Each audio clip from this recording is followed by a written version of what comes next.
Today's Neville Goddard conversation is reflection on his contributions to the word faith. So I titled today's mind map, Faith, the Unseen as Present Fact. Today on my way to the gym, I was listening to one of his lectures, which I believe was one of his last lectures back in 1972. And the lecture was called Faith, Loyalty to the Unseen Reality. Now, I found this to be very stimulating as far as ideas and reflections go on my experiences as I continued to work with this information over the years, discovering it via Think and Grow Rich in 2004, bringing me into a deeper understanding of the word faith. So, I mentioned on my Instagram, and I'll actually put a link to this post on my Instagram, that I find it unreasonable to assume that just known five sensory factors are the only factors involved with making a vision a reality. I believe that there are factors, and I was also listening to last night an audiobook of William Walker Atkinson, someone that I studied deeply and continue to study. And he was speaking of invisible factors, and some of you might recognize that he was said to have actually been one of the authors, one of the three initiates who wrote the book, The Kabbalion, and some say alongside Paul Foster Case and Michael Whitty. Now, some of the discussions that I was listening to in state akin to sleep, because I like listening to certain audiobooks in state akin to sleep. As I was listening to some of the things that he was talking about, and really going into the nuances of what he was suggesting, a few things popped into my mind. Is that number one, more so every day, I can release from certain kinds of interpretation that suggests that what is known by the five senses is all there is that exists. Certainly, we have been discovering more so every day how this works. And it was a great joy for me to go through this faith lecture by Neville today. Because upon working with the information since I first discovered that lecture, and I listened to it many times, I feel like I understand it even more so when he says, faith is loyalty to the unseen reality. So let's reflect upon this a little deeper. Here's a quote from another one of his lectures in which he says, "Believe in the reality of your own imaginal acts, for faith is loyalty to unseen reality. Have faith in your imaginal act. Although unseen by the outer world as an external fact, your loyalty to its unseen reality will cause the unseen to become seen by the world." So again, we have a preference in the matter. Do we want to believe certain interpretations based on five sensory experience and recreate them back again on the screen of space? We really have a preference in the matter. Or do we want to take a look at that thinking and say, is this really true in relation to my vision, my goal? We also want to allow and be more open-minded to potentiality and possibility. That there are factors known on how we're going to bring forth our vision, such as our behaviors, our skills, and our environments, things that we usually reflect upon in the entrepreneurial journey. There are also factors that are not known currently, unknown factors, that are drawn to the individual with a goal or a vision. And this combination, which happens some way, somehow, is facilitated by faith, knowingness that some way, somehow, you are going to achieve your vision. Some way, somehow. It is recommended that whatever experiences that you have in this five sensory world on the way to realizing your vision, recognize that you have the power to interpret it accurately from the perspective of your vision. This further draws upon to an individual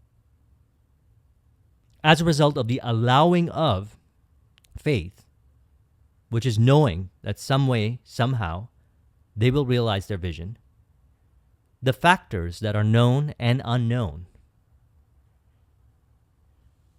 So he says, if you have a goal, although it is unseen, it already exists. This is one of the first things that we want to recognize. Although I say, journey to the destination, in the grand scheme of things, all things exist in the eternal now.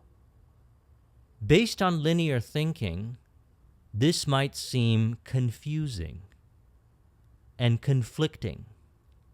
This is why I recommend encouraging a fluidity of mind, allowing yourself to see reality from many different perspectives, which is why I recommend and I encourage studying reality from how others see reality, the different perspectives, the different opinions. See how they see reality, translate it over to the results that they have, and cross-reference that back over to the thinking, the psychology, the interpretations, the perspectives, and so forth. And see what happens if they resonate with you, adopt those perspectives. Now, in relation, let's reflect upon a quote so we can tie it all in from Thursday's video from Charles Hannell, in which he states, "The subconscious mind may be aroused and brought into action in any direction and made to serve us for any purpose by concentration. The practice of concentration requires control of the physical, mental, and physical being, all modes of consciousness, whether physical, mental, or physical, must be under control. Spiritual truth is therefore the controlling factor. It is this which enables you to grow out of limited attainment and reach a point where you will be able to translate modes of thought into character and consciousness."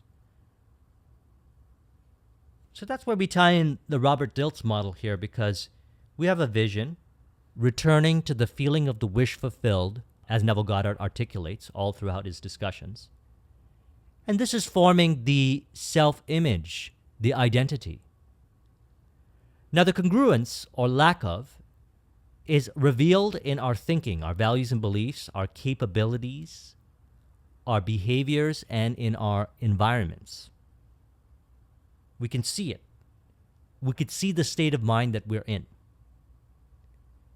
And what we want to do is return back to the feeling of the wish fulfilled, which is one with the vision, because when we do that, the ideal behaviors, capabilities, and environments start to and continue to rearrange in ways that we know, such as the behaviors, and in unknown ways. I dedicated a lot of time to go into very obscure ancient texts and interpretations of those texts to understand what these unseen factors are. The truth is, we don't have to know them. Some way, somehow, reality lovingly rearranges and reflects that vision. Some way, somehow. So we keep our mind fixed on the vision. And we can work with this model in a few ways here. Number one is, as we embody and continue to embody the feeling of the wish fulfilled, which is the state of mind that's one with the vision, we notice that we encourage certain capabilities, certain skills, certain behaviors. And we have a desire to be in certain environments, express certain behaviors. Those that are in the creative space know exactly what it is that I'm talking about. When you go into the state of mind that is ideal, the one that's in harmony with your vision, what you see in your imagination, that you want to express through your creative expression, you notice that your body automatically moves. Things seem to piece together. You get hunches and inspirations. People show up and contribute in expected and unexpected ways. And as you maintain that, there might even be a distortion of time. I noticed this with my experience, as I discussed in the last video in regards to concentration. Our goal is to, in a way, lose our identity in what it is that we're doing. Become so one with it that automatically the ideal capabilities, the skills, are expressed and cultivated to a higher degree, to become more fixed as the true identity. The behaviors are expressed, and our environments change, as in you bring forth your vision. Whatever it is your creative endeavor is, your entrepreneurial endeavor, or whatever it is. So what's happening is a person is remaining faithful. And in regards to what he said, faith is loyalty to the unseen reality. And although we might not know what way or what how, and there is an opportunity to reflect and connect the dots looking backwards, as Steve Jobs had articulated in his commencement speech. Connecting the dots looking backwards, and he actually gives great examples of his story in there. I recommend watching it. I'll actually put a link in the description to it. We'll actually notice that a lot of the work was done by the subconscious mind. Some way, somehow, we allow it to express through us. So concentration, as we spoke of in the last video, is automatic when we live in faith. And faith, in this level of simplicity of articulation from Neville Goddard, is loyalty to the unseen reality, the feeling of the wish fulfilled, and thinking and doing the things that return us back into the feeling of the wish fulfilled prior to expression. This calls upon the known factors as well as the unknown factors, because we recognize quite clearly that both the known and the unknown factors are drawn to the individual with goals and visions. And you know what you have to do or not do. This is the beautiful thing. In the feeling of the wish fulfilled, you know what to do and what not to do. And as you begin to live more in this faith, loyalty to the unseen reality, what you'll also find is you'll automatically do those things. You'll automatically do those things that you know you have to do. Thus, we understand further what Charles Haanel said in the Master Key System, that this kind of concentration that we're talking about, and those were some of the works that I was listening to yesterday from William Walker Atkinson, so I have to thank him very much to further emphasizing the power of concentration. As a matter of fact, he did a whole book on it, concentration. When we tie this all together, we recognize that faith translates into automatic, light-hearted conviction or concentration. So the question then becomes, how does one get into that state of faith or the feeling of the wish fulfilled? Well, to get into it, to enter into it, what we do is imagine ourselves being that person right now. As in, what would that person be doing behaviorally or capability? What environment would they be in? They could step into it. Step into that identity that's one with the vision. Do that thing. Or they can imagine themselves and see themselves as that person right now, which in actuality, if we would really like to split hairs here, we're actually doing that prior to stepping into the behaviors, environment, and capabilities. And that's fine because both of those perspectives lead to the same end. The state or feeling of the wish fulfilled brings forth the ideal values and beliefs, capabilities, behaviors, as well as transforms us, because I say this many times all throughout our discussions. One of the great benefits of picking a goal or a vision and staying with it all the way till completion is that we go through the purification or the rearrangement of the mind. We become more of who we are. And I had learned this on the entrepreneurial journey. Now, I wouldn't suggest that one path is better than the other. I just speak from my experience on these videos that this was the path that I went on, and so thus I had experienced the purification of the mind through the process. In 2009, what I decided to do was have faith that some way, somehow, when I left corporate and started my IT business, it was going to work. I made it work. As I continued to maintain faith and to the best of my ability, the feeling of the wish fulfilled, I would release from inaccurate thinking, inaccurate values, inaccurate beliefs, inaccurate understanding of my capabilities and the ability to express it, allowing the expression of it. Selecting automatically so, it appeared, and at times consciously so, ideal behaviors and environments that were one with that vision, and I changed. And when I got to that destination, I found myself at home with those environments, behaviors, capabilities, values, and beliefs. I felt more like myself. And so I then got into consulting, and I started this YouTube channel. And all throughout the journey, I've had different experiences, not just in the entrepreneurial space, relationship space, personal life, family life, many different areas of my life. And I would say that one of the greatest benefits of working with this self-realization and self-actualization, personal development information, is who you become on the journey. You see your authenticity express. You see how your concentration becomes automatic. You recognize and value the importance of having goals and visions and staying committed to them.